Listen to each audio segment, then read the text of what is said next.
What's up, guys? Tom back here for another video. I just shot this actually. For some reason I didn't record right, so I'm reshooting it. So, time for another vinyl update. Hope everyone's doing well. Cheers. Having some coffee, as usual. I just watched Campbell's video. Salute to you. Banana Power. And John K. Tech has both of theirs. Some pretty cool videos, both those guys. But yeah, let's just get into it. So, picked up a couple of Coltrane albums first off. First up, Lord of Lords. This is from '72, from Impulse. This is one album where she used a 16-piece orchestra, I believe it is, and then just had a trio setting with her, Ben Riley, and Charlie Hayden. Charlie Hayden on bass and Ben Riley on drums. A little bit of writing there on the inside, but this is on the black and red Impulse label. But yeah, just really, really great, fantastic jazz. The first two tracks are kind of more classical, orchestral than really jazzy, but still really, really great. The whole album just kind of sounds kind of big. First two tracks especially sound kind of big, thematic, like, you know, kind of, like I said, more orchestral.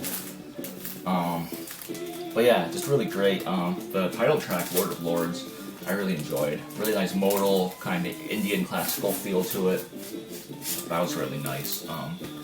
The track ends, the album ends really well too. A really nice uplifting track for the end there. So, yeah, when I was missing, Alice Coltrane, Lord of Lords, great stuff.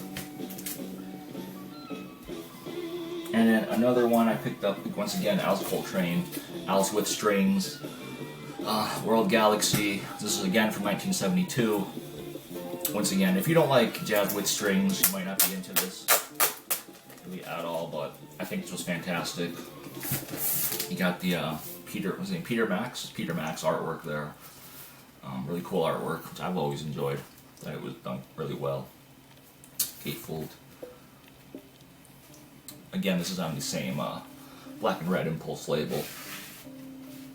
But a few more players on here. You have Frank Lowe, Ben Riley, once again Reggie Workman, and then once again an orchestra, which is conducted by David Saxon, and then Swami Satchidananda, her Swami there, which she was following at the time. Also does a voice piece on side 2, I think it is. So, but yeah, really, really fantastic, really nice, beautiful, spiritual jazz album from Alice Coltrane there.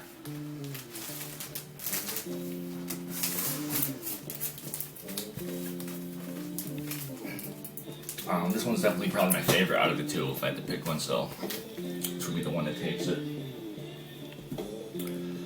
Moving on.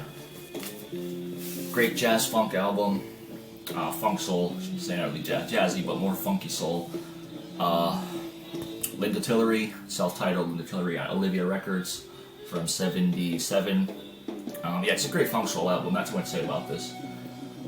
The playing on here is really, really good as well, and I believe it's all female players on here, so a big group too. It's all female players. I'll just show the label real quick. Nothing too crazy about the label, just a plain yellow label, but still really great to have. Got this one a little while ago, but never showed it. Like I said, really solid funk soul stuff. So pictures of her on the back. I believe it's her second album. The first one's pretty good too. So more free jazz. Clifford Thornton's new art ensemble, Freedom and Unity. This is a reissue on the Goody label from 1969. Originally came out in '69 as well, so it's reissued the same year. Originally came out on Third World Records, which is a bunch of great stuff came out on that label, although it's kind of hard to find. Has a different cover. Originally recorded in '67 in New York. This is recorded actually one day after John Coltrane's funeral, so I thought that was really interesting. Carlo Berger plays vibes on here, great vibes player. He does an excellent job on here. Sonny King on alto sax, Don Moore on bass. Clifford Thornton's a trombonist if you're not familiar with him, so yeah, free jazz trombone. Does it really, really well though. And then Harold Levant on drums. And then also Joe McPhee and Jimmy Garrison play on a track on side 2 or a couple tracks. As well as Tyrone Crowd plays on a couple tracks, so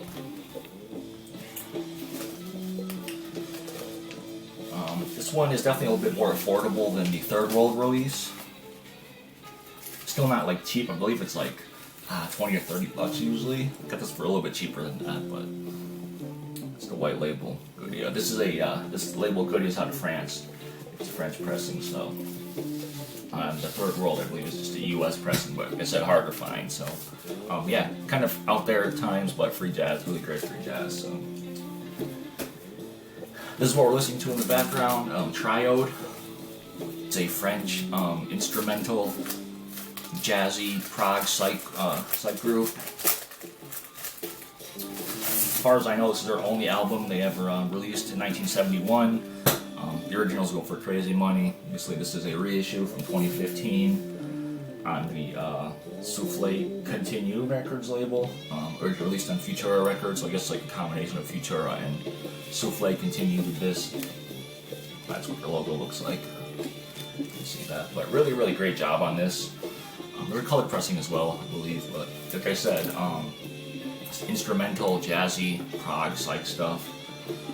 Really flute and guitar heavy. What you're hearing right now is come together on cover, obviously, but done in their own way.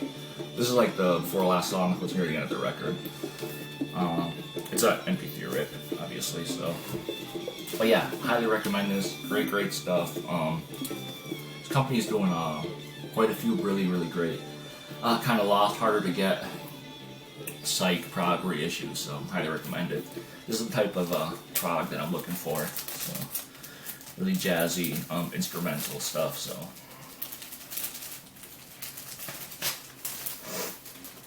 I picked up another one from them too, but I'll show that in a later video.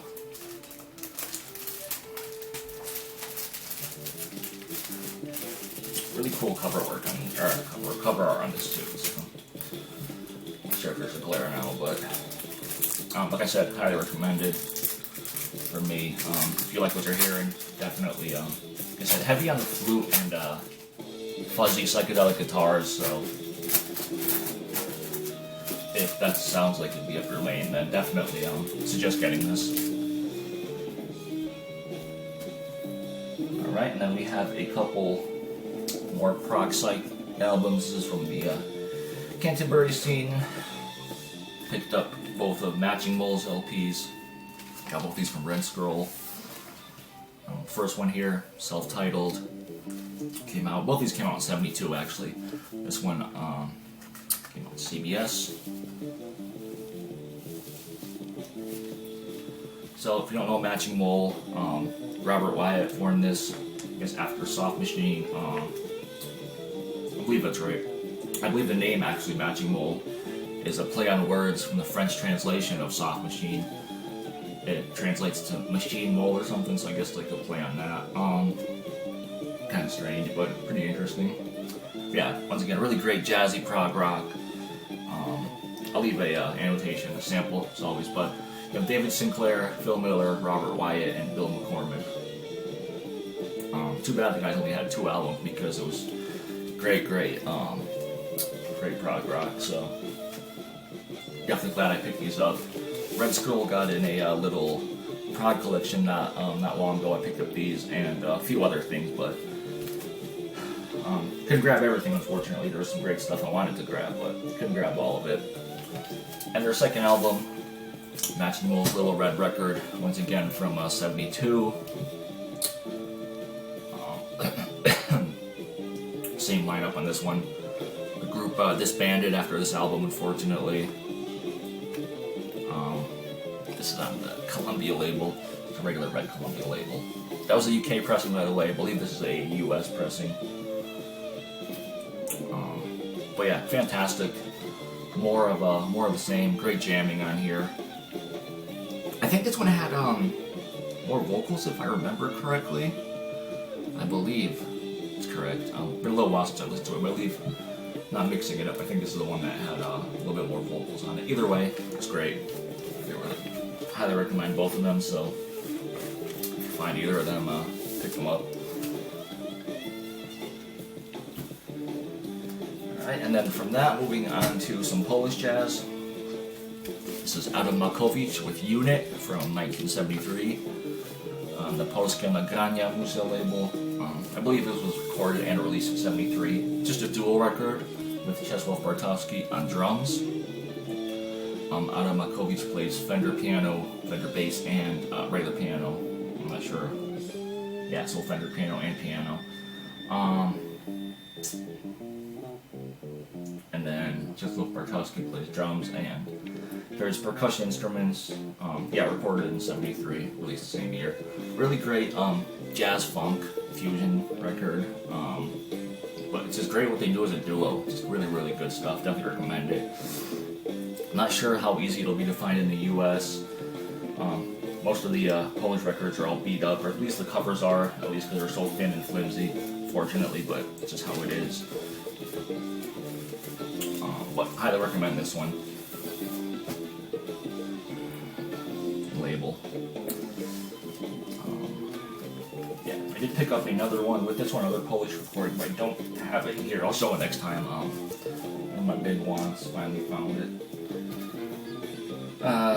Okay, then another Polish musician, Michael Urbaniak. This is a kind of duo headline record with Michael Urbaniak and Larry Coryell, the Coryell Band. Facts of Life, free jazz fusion from the early '80s. Not a must-have record, but really great because I try to pick up everything Urbaniak can find. So good stuff. Ursula Urbaniak does voice work on here, kind of that scatting singing that she does. Kenny Kirkland on piano, Victor Bailey on bass, Omar Hakim on drums, and Brian Keane on rhythm guitar. As you can imagine, some really nice guitar and violin work on here. Some nice duets from both of them, so got this for cheap. It's a couple bucks, so you can pick it up. Alright, so this thing I definitely wanted to show. This is, had to pick this up, too cool to pass up. This is the Boston Creative Jazz Scene box set, 1970 to 1983. 2 LPs. There's a lineup on there on the back.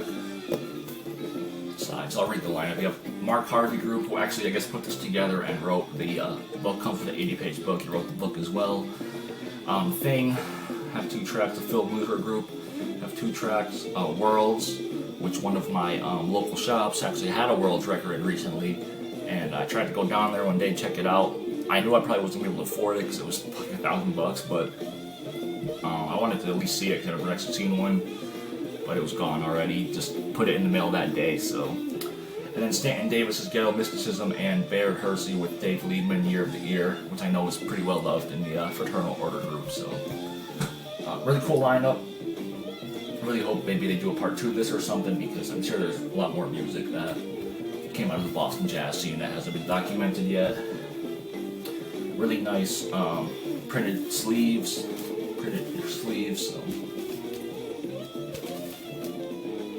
This right here is one of the pages in the book. Jackie Byard and Marion Brown all-night concert, or it's Jazz All Night, where they play like a Jackie Byard and Marion Brown play like a 12-hour set, 12-hour concert. Really, really cool. I'd love to go to something like that. Not anymore though. Maybe back in the day. And then the other printed her sleeves.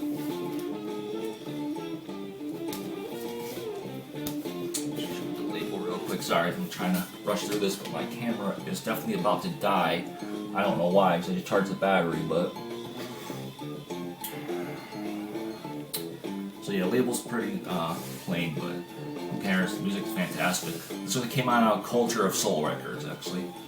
I didn't mention that. Cultures of Soul Records. Sticker says, Rare Independent Private Press Boston Jazz, includes an 80-page book about the 70s underground Boston jazz scene. Show the book real quick. Yeah, definitely pick this up if you're at all interested in Boston jazz or free jazz experimentation. Highly recommend this. You got everything here from free jazz, funk, soul, spiritual jazz type stuff, so a nice variation. It does have text and pictures, a lot of flyers and just like different things. Let me see. An ad for Phil Muser Group. One of these shows, Cambridge Street in Boston. I'm sure Lowell Davidson instrument, pretty interesting. Nap. Yeah, Rob Phoenix, I'm sure you're familiar with. This would be cool. I'm sure you're familiar with a lot of these streets. Curious if some of these places are actually still around.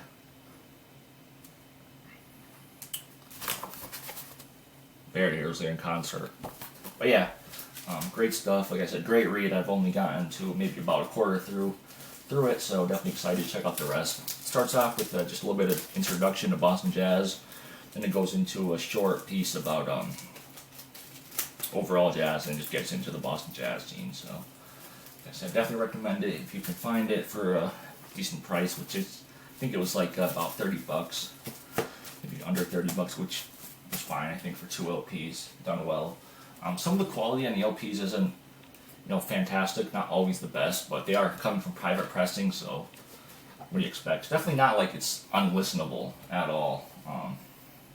Not like that at all, but like I said, they weren't, they're putting out themselves, and yeah, so, but great stuff. Definitely recommend this box set, really, really cool. Maybe I'll do another one, so.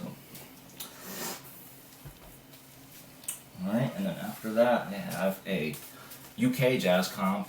This one was really out there, really strange at times. So this is a Max Easley and Logos Ensemble, Feminist Improvising Group, Coombe and Logos Ensemble, and Derek Bailey. 4 sides, each side 1 artist. Each track's about 20 minutes long. Max Easley and Logos Ensemble, first track is a lot of xylophones. A lot of xylophones, flutes, so kind of that, really out there stuff. Feminist Improvising Group,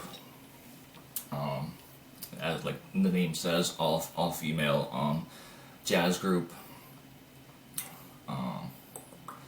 Combe is a Genesis P. Ulrich early group with a bunch of other players, Paul Woodrow, Casey Fanny Tootie, and Joseph I.R. Rose Gottfried. Gottfried William Reyes, and there's written weird, and Moniac Darge, Genesis, and the other people obviously went on to form Current 93 and Psychic TV, stuff like that. So, and then Derek Bailey on side 4. Derek Bailey being the most kind of regular, I guess, jazzy piece on here. The rest being definitely more out there, and because I guess a lot of this stuff wasn't just music, it was actually like a whole art installation and like performance art to be there to see it. So this was okay. I didn't love this. Like I said, it was definitely out there.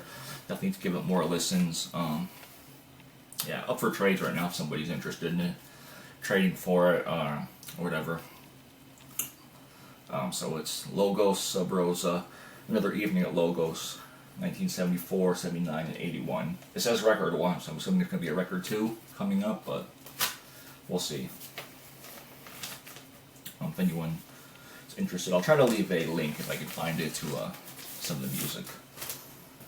Speaking of music has ended, so let's restart that. Once again, Triode. The name I'm not even going to try to pronounce, I'm going to butcher it. Alright, getting to the end here, we have, no, this is the last record on the show, because I'm sure this camera's about to cut off, so, Wayne Shorter, etc. This is one that was recorded in '65, but not released until 1980, for whatever reason. I think it would have fit really, really well with 1965, but, Wayne Shorter, come on. It's on that label, the 80s pressing, so it's a quartet basically. Wayne Shorter, Herbie Hancock, Cecil McBee, Joe Chambers. You can't go wrong with that quartet right there, especially in 1965. And it's just like you would imagine, hard bop, post bop type stuff. Done really, really well. So I don't know why it didn't come out back in the day. I'm sure they had their reasons, but I'm glad it got a release at all. So I found this in an antique shop for a few bucks. I don't remember how much it was, but it wasn't expensive, so obviously enough for me to pick it up. Alright, so I'm gonna stop there. Camera's about to die for no reason. I think I need to get